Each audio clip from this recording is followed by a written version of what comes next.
Break नंतर एक महत्त्वाची बातमी समोर येते। देशात महागाईचा ताण वाढत असताना एलपीजी गॅसच्या दरात मोठी वाढ झाली आहे।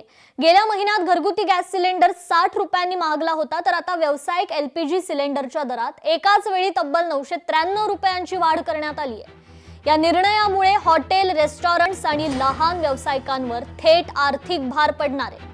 दरवाढीमुळे येत्या काळात अन्नपदार्थांच्या किमती वाढण्याची शक्यता व्यक्त केली जाते। सध्या घरगुती ग्राहकांना थेट मोठा फटका बसला नसला तरी व्यावसायिक दरवाढीचा अप्रत्यक्ष का होईना परिणाम सर्वसामान्यांवर होणार हे स्पष्ट झालंय। यावर आता हॉटेल चालक आणि नागरिक काय म्हणतायत पाहूया। हॉटेल व्यवसाय चालक आता अडचणीत सापडल्याचं चित्र पाहायला मिळतंय।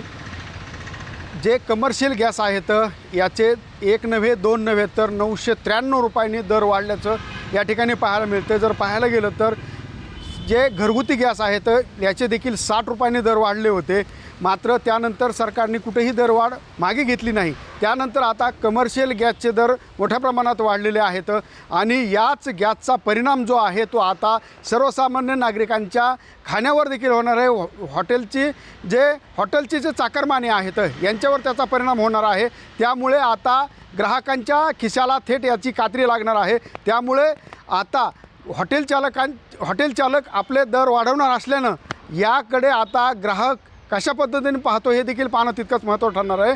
कारण 993 रुपयांनी जर दर वाढत असतील तर वडापावपासून ते पुरी भाजीपासून सर्वच मेनूमध्ये आता दरवाढ होणार आहे। त्यामुळे सर्वसामान्य नागरिकांच्या आणि हॉटेलमध्ये खाणाऱ्यांच्या खिशाला मात्र नक्कीच कात्री लागणार असल्याचं या ठिकाणी पाहायला मिळतंय। हरिदास तावरे, लोकशाही मराठी, बीड। लोकशाही मराठी, ऐका, पहा, जागरूक रहा।